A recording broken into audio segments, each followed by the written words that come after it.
todos a fecharem seus olhos, elevando seus pensamentos, agradecendo ao plano espiritual por mais essa oportunidade de estarmos aqui reunidos, deixando nossos pensamentos, os nossos problemas lá fora, focando na palestra, na palavra do nosso irmão Alexandre, que os nossos irmãos do plano espiritual possam auxiliá-lo, trazendo palavras consoladoras, confortadoras a todos nós aqui presentes, que possamos estar com a mente em Cristo e aprendendo sobre suas palavras. Que assim seja.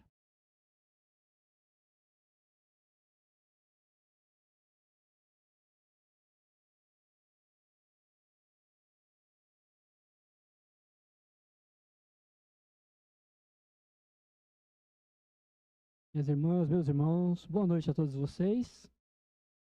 Vocês estão bem, pessoal? Graças a Deus, né? Bom, então, desejo em primeiro lugar que Deus nos abençoe e que Jesus, esse nosso grande amigo de sempre, de todos os dias, junto aos bons espíritos, estejam com cada um de nós em mais essa noite de estudos da doutrina espírita. Meus irmãos, novembro é o mês em que nós aqui, no Allan Kardec de Suzano, escolhemos para enaltecer a necessidade da esperança, de possuir esperança, de manter a fé e de nutrirmos sempre a confiança nos projetos que Deus tem sempre para a nossa vida. E Deus sempre programa tudo certinho para nós, tá bom? Então esse mês é o mês dedicado à esperança. Nós entendemos, meus irmãos, que nem tudo na vida são flores nos nossos caminhos, porque por ora nós estamos estacionados num mundo chamado de expiações e de provas, onde nós ainda devemos aprender muitas coisas com aquilo que a vida nos oferta neste momento. Tá? Então, portanto, hoje nós vamos conversar um pouquinho a respeito das coisas que nos aborrecem, são muitas, né? E nos incomodam e às vezes nos trazem até sérios problemas. Mas nós devemos entender que muitas das vezes problemas precisam acontecer para que nós aprendamos. Bom, vocês viram o título da nossa palestra, Os Aguilhões da Vida. Eu não sei se todos conhecem um aguilhão. Um aguilhão era uma vara de metal bastante comprida e na ponta dela tinha uma espécie de uma lança, né, bem afiada, amarrada com couro. E ela era usada por condutores de animais. Eles iam cutucando o bicho, ferindo literalmente o bicho para estimular a caminhada e educar o animal. Daí o termo aguilhão, ou seja, sofrimento. E essa expressão aguilhão, ela é constantemente usada na Bíblia Sagrada, especialmente no que tange ao Velho Testamento. Mas segundo alguns biógrafos de Jesus, ele também teria usado essa frase, essa palavra, e ele vai usar justamente com Paulo, está lá em cima, vocês devem ter lido. Mas e nós? Nós aceitamos as dificuldades que a vida nos impõe, porque a vida impõe, a vida não pede licença. Nós aceitamos essas dificuldades, ou pelo menos tentamos compreender o porquê nós passamos por determinados problemas. Eu acredito, meus amigos, minhas irmãs, irmãos, que todos nós aqui conhecemos aquela prece que Jesus nos ensinou, o Pai Nosso. Vocês se lembram o que diz o quarto parágrafo dela? Eu vou lembrar a vocês: que seja feita a vossa vontade, assim na terra como no céu. É uma oração muito pequenininha, mas que nos fala tudo. Então, que seja feita a tua vontade, assim na terra como no céu. Mas quantos de nós, de fato, entendemos e aceitamos essa condição? Nós aceitamos realmente que seja feita a vontade de Deus? ou a gente esperneia? Com toda a fé que nós temos, nós aceitamos sofrer infortúnios para aprender alguma lição de verdade? Nem sempre, porque na maioria das vezes nós nos achamos sempre corretos e nos imaginamos perfeitos em tudo. Eu não faço mal a ninguém, mas não é só essa a questão. Primeiro, porque você está num mundo onde todos sofrem a mesma consequência. Então nós agimos muitas vezes como crianças mimadas. Sabe aquela criança que faz birra para a mãe porque não quer ir na escola, não quer dormir, não quer se alimentar? Então é como se a nossa mãe, né, pudesse suprimir essas coisas da nossa vida, sem que isso lá na frente não viesse trazer sérias consequências para nós, o filho teimoso e birrento. Nós precisamos, meus irmãos, de cada uma dessas coisas, do sofrimento, sim, precisamos do sofrimento para que nós possamos progredir, tanto físico como espiritualmente. Porque a dor é o melhor professor ou professora. Mas, afinal, então quais são os aguilhões, quais são os sofrimentos que nos atingem? Eu vou citar alguns. Podemos, por exemplo, receber na nossa família um filho ou uma filha problemáticos. Qual família não tem cara? Nós podemos sofrer a perda de um emprego. Isso é um sofrimento, isso é um aguilhão. Uma doença inesperada que nos acomete, ou crônica, que caminha conosco a vida inteira. O que mais? Algum tipo de deficiência, tanto físico como mental, problemas com alcoolismo, com droga, com depressão, separação de casais, a morte de um ente querido. Tudo isso são aguilhões, são sofrimentos, são coisas que naturalmente surgem na nossa vida. A gente não pede por elas, mas elas vêm. Porque a gente precisa delas naquele momento por algum motivo. Nós não sabemos, mas lembra de Deus lá atrás? Ele entende, ele sabe por quê. Então nós nos julgamos, diante dessas situações, nós nos julgamos pessoas altamente infelizes. E o nosso primeiro pensamento é: Deus está me castigando. Ora, mas se nós somos castigados, então vamos ver a opinião do Espírito, do apóstolo Paulo, que está no livro dos Espíritos, na 4ª parte, na Esperanças e Consolações. Vamos ver o que diz Paulo. O castigo é o aguilhão que estimula a alma pela amargura, a se dobrar sobre si mesma e a buscar o porto da salvação. Qual é o porto da salvação? Insistência em se melhorar, não perder a esperança, a busca de Deus. Okay? O castigo, continua Paulo, só tem por fim a reabilitação e a redenção, ou seja, o sofrimento, esses aguilhões que nós passamos, só objetiva a nos fazer auto-melhorarmos e a nos libertarmos. Libertar do quê, gente? Eu não posso dizer o que vocês e eu precisam me libertar, mas cada um de nós tem dentro da nossa consciência. Assim como dentro da nossa consciência estão as leis de Deus, segundo ensina o livro dos Espíritos.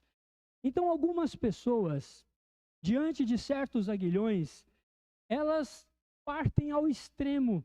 Por exemplo, caminham para o suicídio. Aconteceu algo muito grave na vida, parte para o suicídio. E o que acontece com ela? Ela simplesmente vai imprimir no próprio espírito novas e difíceis reencarnações e vai ter que voltar, muitas vezes com aquele problema duplicado. Porque o que ela tinha que fazer era nesta vida e não na outra. Porque na outra já tinha as consequências naturais da próxima vida. Mas ela antecipa aquela e fatalmente é obrigada a caminhar para outra vida. Ou então vai renascer, porque se matou, porque quis fugir da família, dos problemas, vai renascer em outras famílias, muitas vezes extremamente mais difíceis do que essa que ela vive agora. Então são pessoas que diante do sofrimento desses aguilhões fazem a pior bobagem, perde todo o senso de razão. Outra coisa, meus irmãos, comumente, naturalmente, normalmente, os centros espíritas estão sempre cheios de pessoas desejosas a se livrarem de problemas que por si só e por um exame de consciência já resolveria. Mas essas pessoas que eu digo a vocês, muitos procuram a casa espírita no intuito do chamado da cura pelo sobrenatural. São pessoas que ainda não se libertaram do atavismo. Atavismo são as manias, são coisas lá do passado. Não se libertaram, né? Então, elas acham que a responsabilidade é do passista, é do médium de cura, quando na verdade a doença está dentro da própria mente, do seu próprio espírito. Bastaria um exame de consciência. Para, senta, respira, pensa. Quantas pessoas lotam os templos atrás deste maravilhoso e deste sobrenatural que eu estou falando para vocês? Diz para as pessoas lá fora que está tendo psicografia aqui, não ia ter uma cadeira vazia. Adoram o show, adoram o fantástico, adoram a folia. E não se despertam para a questão da fé, da esperança, da luta pessoal. Temos visto, de novo, vou citar o exemplo da nossa casa espírita. Nós temos visto pessoas que vêm aqui no centro e se queixam porque estão recebendo o passe aqui no salão. Se queixam, e sabe o que dizem? O passe do salão é um passe fraco. O passe forte é lá dentro com a Ivani, ou com os trabalhadores. Gente, esta é uma clara falta de conhecimento do Espiritismo. Isto é negar o trabalho que é dirigido por Jesus nesta casa.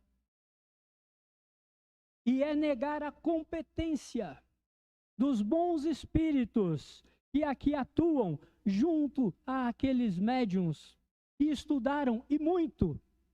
Vocês não têm noção do quanto um espírita precisa estudar para nos atender.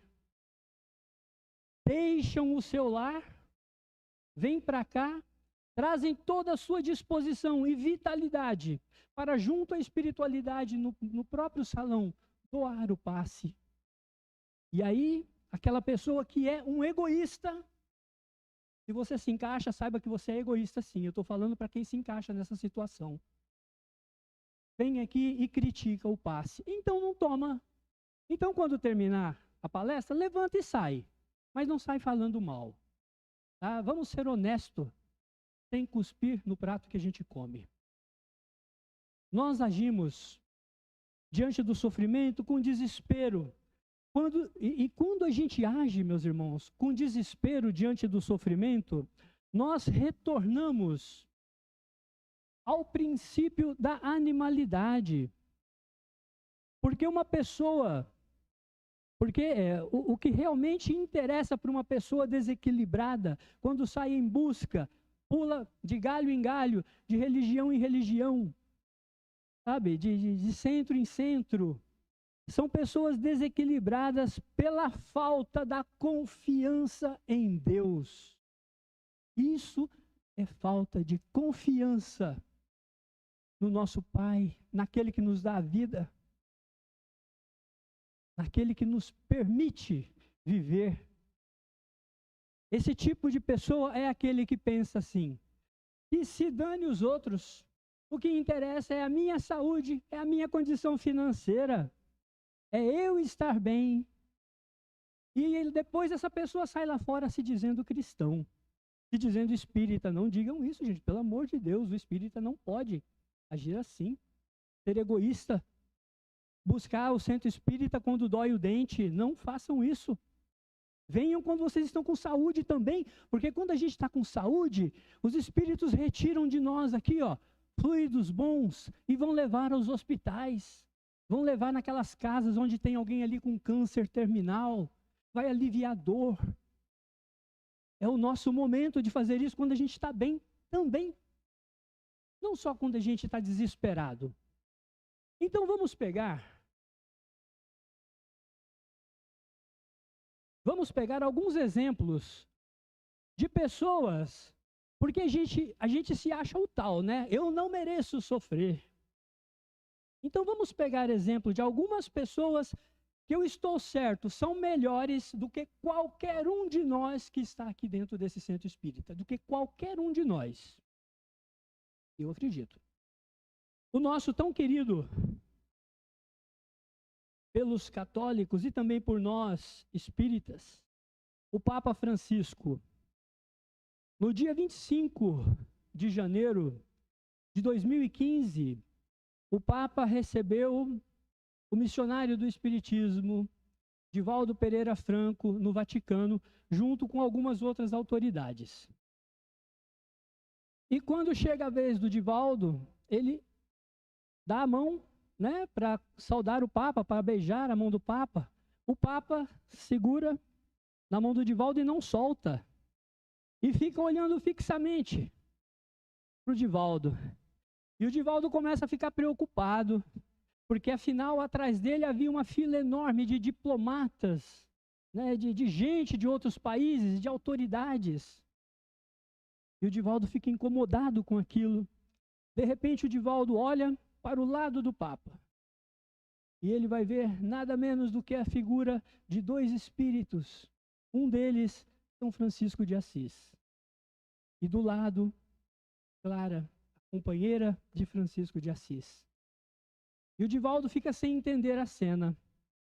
Aí Joana entra, Joana de Ângeles, a benfeitora do Divaldo, entra e vai falar para o Divaldo: um dos 200 que vieram para ajudar na obra de Jesus e já começou a sua missão.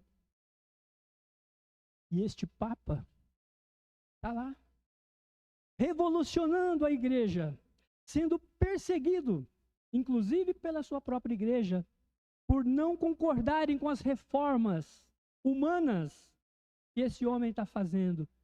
E está lá, o Papa, numa cadeira de rodas.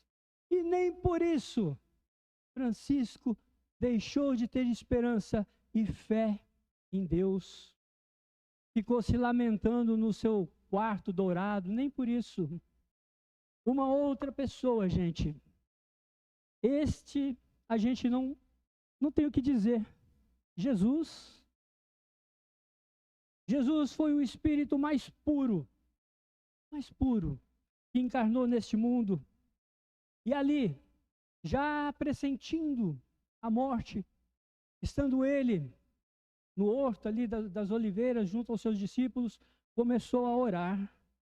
Lembra do quarto parágrafo que eu falei para vocês, do Pai Nosso? Pois é. E Jesus começou a orar. E ele dizia: Pai, se queres, Pai, passa de mim esse cálice, mas que seja feito antes a tua vontade.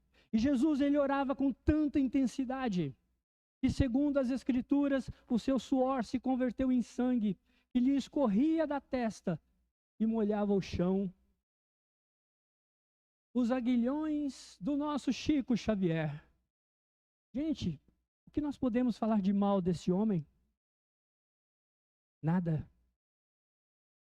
Até a igreja gosta desse homem. O Chico, ele começou, o seu primeiro aguilhão foi começar a trabalhar muito cedo, porque ele precisava ajudar nas despesas da casa. E também muito cedo veio as doenças, né? Primeiro os pulmões, depois os olhos, e depois a angina que causava dores intensas no Chico. E fazendo bem todos os dias da vida dele, Chico vai falecer de uma parada cardíaca.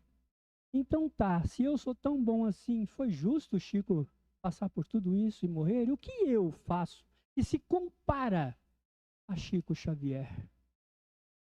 Jerônimo de Mendonça, vocês já conhecem, já falei dele aqui, que aos 17 anos ele vai começar a sofrer de uma doença chamada artrite reumatoide, que vai lhe subtrair toda a capacidade de movimento do seu corpo. E ele vai passar o resto dos seus dias imobilizado numa cama ortopédica, gente, sem nunca deixar de ser feliz, de ensinar a fé e de ensinar a doutrina espírita. Raul Teixeira, o nosso querido médium Raul Teixeira, missionário do Espiritismo, cujo trabalho, cuja missão era a voz, foi acometido por um AVC sério que lhe tirou essa capacidade. Nem isso fez Raul Teixeira deixar de amar Jesus. Irmã Dulce, ou a Santa Dulce, como os nossos irmãos católicos a chamam, doente e frágil, mendigava de porta em porta, meus irmãos, de porta em porta, em benefício dos seus doentinhos. Qualquer um doentinho ela carregava lá para sua casinha, onde ela começou a fundar um pequeno hospital, e ela dormia sentada numa cadeira para sensibilizar as autoridades e os visitantes para que doassem camas, a fim de que ela desse aos seus doentes. Nunca se teve notícia de que essa mulher reclamou. Isso para citar algumas pessoas, meus irmãos, de coração nobre. E os aguilhões da vida, meus irmãos, ele não faz distinção entre ricos e pobres. Não existe. A vida não tem esse tipo de olhar sobre nós. O rico, o pobre, o preto, o branco, o japonês, o amarelo, enfim, são todos iguais na balança de Deus. Não existe distinção. E nós invejamos, né, o rico pelo conforto, só que nós esquecemos que a riqueza é um dos maiores aguilhões que esta pessoa vai ter que passar. E quantos ricos vão falir? Não são todos, mas quantos vão falir gravemente e vão ter que retornar em outras vidas em estado de penúria. E nós invejando a situação. Emanuel, o benfeitor Emanuel, ele lembra Jesus falando para Paulo, né, quando tem aquele encontro na estrada de Damasco. E Jesus vai dizer a Paulo: Paulo, duro é para ti recalcitrar contra o aguilhão.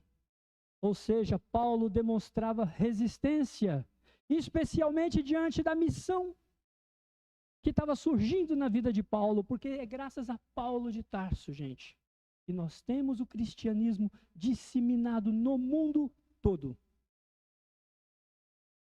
De perseguidor a apóstolo. E Emmanuel vai dizer que o caminho evolutivo está sempre cheio, repleto de aguilhões. O caminho evolutivo está sempre cheio de sofrimentos. De outro modo, diz Emmanuel, nós não enxergaríamos a porta, a saída redentora. Entrega-se Deus aos filhos da criação inteira e reparte com todos os tesouros do seu amor infinito. Estimula-os a se elevarem através de 1000 modos diferentes, porque só existe uma dor. Deus nos estimula de vários jeitos. Só que muitos ficam dormindo no leito da ilusão. Nós vamos falar mais sobre isso. Jesus, diz Emmanuel, criou os mais nobres incentivos para a esfera terrestre, para o nosso mundo. Criou a riqueza e a pobreza, a fealdade, fealdade significa feiura, e a formosura, o sofrimento e a luta, são aguilhões ou oportunidades instituídos pelo Cristo em benefício dos homens.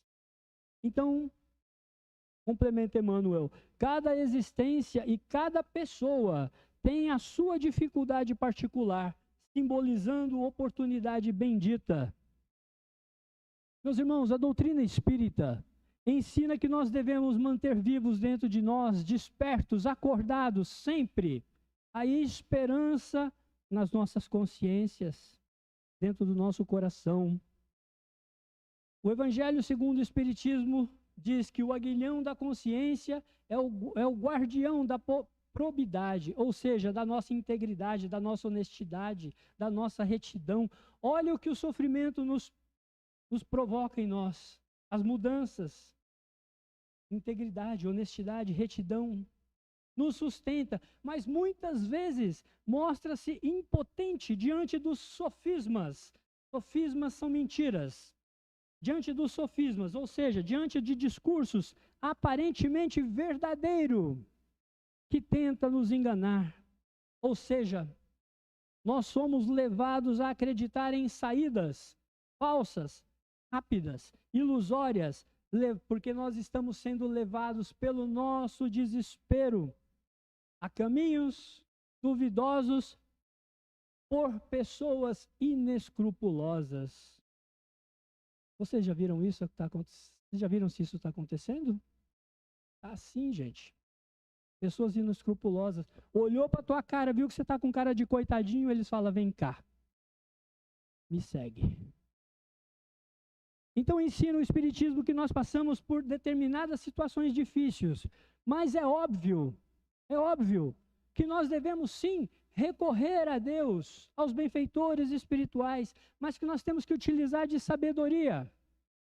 E quando formos falar com Deus sobre o nosso problema, vamos lembrar do que Jesus disse: Pai, se o Senhor quiser, o Senhor pode passar de mim essa dificuldade, mas que seja feita a tua vontade. Se eu tiver que passar por ela, me dá força, me dá energia, me dá capacidade, me dá destreza. E Deus vai ouvir, gente.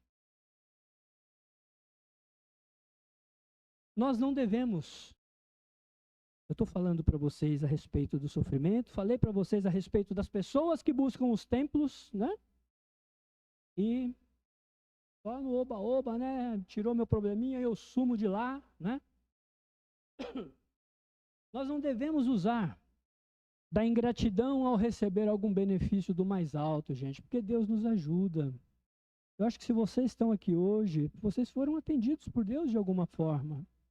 Então, na menor oportunidade que nós tivermos, vamos lembrar daquele ensinamento de Jesus? Que a tua mão direita não saiba o que faça a esquerda. Vamos ajudar também as outras pessoas. Vamos conversar sobre isso com ela. Porque quem de nós não conhece aquela pessoa que só lamenta, mas não move uma palha, não é? Então é uma caridade nossa conversar com essas pessoas, falar, olha gente, eu aprendi isso lá no centro. O Espiritismo fala que a gente tem que ter confiança, mas que também a gente não deve ficar acreditando em todos os espíritos, como diz o Evangelho, né? Mas antes vamos ver se o Espírito é de Deus. O Espírito que se diz aqui, gente, é o Espírito da verdade, é o Espírito, será que aquela coisa é séria? Será que não é? Né? A gente tem que ser um pouquinho inteligente e lógico, tá bom, pessoal? Vamos ser compreensivos diante das nossas dificuldades. Vamos buscar ser mais brandos, mais amenos, porque esses aguilhões, no final da nossa existência, vai nos fazer dar um grande salto na nossa evolução, na nossa vida. Eu poderia me citar como exemplo. Eu tive um sério problema que hoje em dia, para mim, se tornou uma solução. Convivo com esse problema até hoje e todos os dias eu falo para Papai do Céu, Senhor, obrigado, viu? Valeu. Estou com ele e agora eu não quero mais largar dele.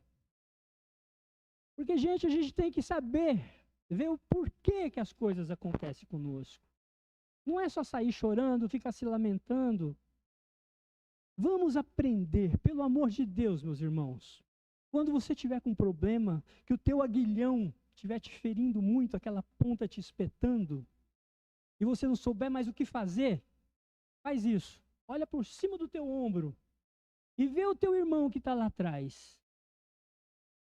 Tem gente que está num estado, gente, que é lamentável, triste, sofrido.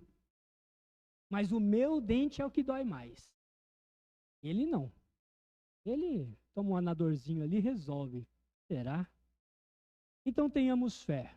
Tenhamos fé primeiramente na promessa de Jesus, que diz que nenhuma das suas ovelhas se perderia. Quando ele fala as ovelhas que Deus me deu, nenhuma vai se perder. Porque ele nos ensina que apesar do nosso sofrimento, da nossa dor, ele vai deixar todas aquelas ovelhinhas que somos nós, que seguimos Jesus, ele vai deixar ali, no cantinho, lá no seu curralzinho, e ele vai voltar, e vai buscar aquela que ficou para trás. E ele sabe que ela está doente, ela se machucou pelo caminho, o aguilhão dela foi tão forte que ela não conseguiu acompanhar as outras ovelhas. Mas Jesus não a perdeu de vista. Ele continua enxergando.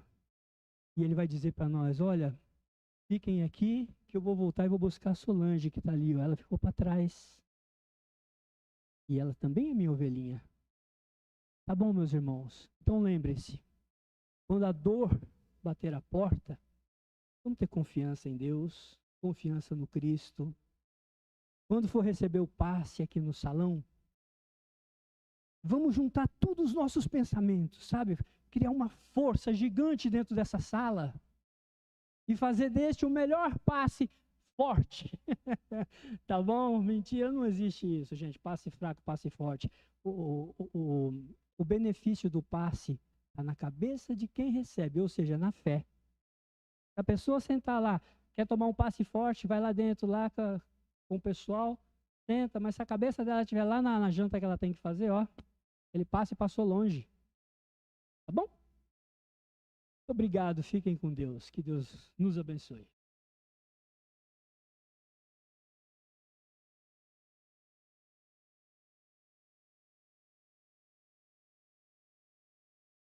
Agradecemos ao nosso irmão Alexandre pela oportunidade, pelo assunto bem esclarecido.